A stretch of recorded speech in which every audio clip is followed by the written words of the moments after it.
Hello viewers, எல்லோருக்கும் வணக்கம். வாங்க, இன்றைக்கி வந்து நான் பொட்டேட்டோ சிப்ஸ் தான் செஞ்சு காமிக்க போகிறேன். அதுக்கு தேவையான பொருட்கள் பாருங்கள். 4 பெரிய பொட்டேட்டோவை எடுத்திருக்கேன். நான் நல்லா பெருசாக தான் எடுத்துக்கணும். தனி மிளகாத்தூள், உப்பு அதுக்கு தேவை. இந்த மாதிரி காய் சீவுறது எடுத்துக்கோங்க. ஏன்னா இதுதான் வந்து பொட்டேட்டோ சீவுறதுக்கு வந்து உங்களுக்கு வசதியாக இருக்கும். அதேமாதிரி இந்த பொட்டேட்டோ வந்து நல்ல உருண்டை கிழங்காக இருந்ததுன்னா பரவாயில்ல. உங்களுக்கு இந்த மாதிரி சைடில் இப்படி இருந்ததுன்னா அதை கட் பண்ணிடலாம். இது வந்து எப்படி நான் இப்போ சீவுறதுன்னு உங்களுக்கு காமிக்கிறேன். இந்த இடத்தெல்லாம் இப்படி கட் பண்ணிடுங்க.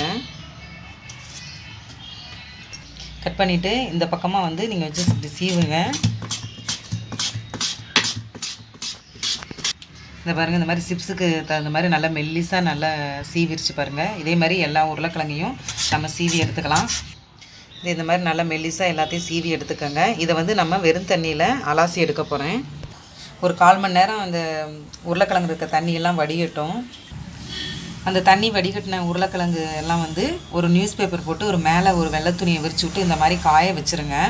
நல்லா காயட்டும். ஒரு 1/2 மணி நேரம் காய விட்டுருங்க. இந்த மாதிரி இப்போ ஸ்டவ் ஆன் பண்ணி கடாய் வச்சு ஆயில் ஊற்றிக்கங்க. ஆயில் காயட்டும்.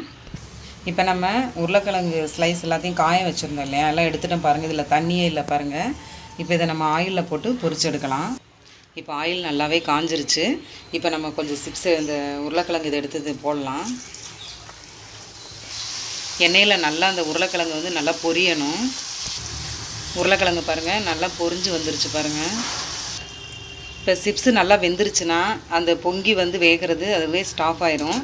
இப்போ நம்ம இதை எடுத்துக்கலாம். நல்லா பொரிஞ்சிருச்சு பாருங்கள்.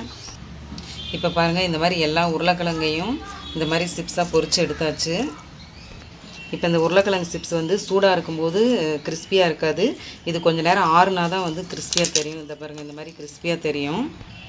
இந்த மாதிரி ஒரு நீளமாக இருக்கிற பாத்திரமாக எடுத்துக்கோங்க. அதில் வந்து இந்த சிப்ஸ் எல்லாத்தையும் நம்ம போட்டுடலாம். இப்போ இந்த சிப்ஸ் எல்லாத்தையும் இதில் போட்டாச்சு. இப்போ வந்து குழந்தைகளுக்காக வந்து காரம் வேணாம், வெறும் சால்ட்டு சிப்ஸாக இருக்கணும் அப்படின்னு நினச்சிங்கன்னா இந்த உருளைக்கிழங்குல வந்து வெறும் சால்ட்டை மட்டும் இப்படி நல்லா இப்படி தூவி விட்டுருங்க. தூவி விட்டுட்டு இதை நல்லா குலுக்கணும். இப்போ இதில் காரமாக வேணும்னா தனி மிளகாத்தூளை வந்து நல்லா தூவி விட்டுக்கோங்க. தூவி விட்டுட்டு இதையும் நல்லா குலுக்கணும். இப்போ இந்த மிளகாத்தூள் போட்டுட்டு இதையும் நல்லா குலுக்கிடுங்க.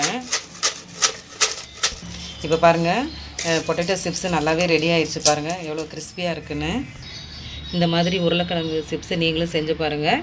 இந்த வீடியோ உங்களுக்கு பிடிச்சிருந்தால் லைக் பண்ணுங்கள், ஷேர் பண்ணுங்கள், சப்ஸ்கிரைப் பண்ணுங்கள். கூடவே இருக்க பெல் பட்டன் அழுத்துங்க, கமெண்ட்ஸ் பண்ணுங்கள்.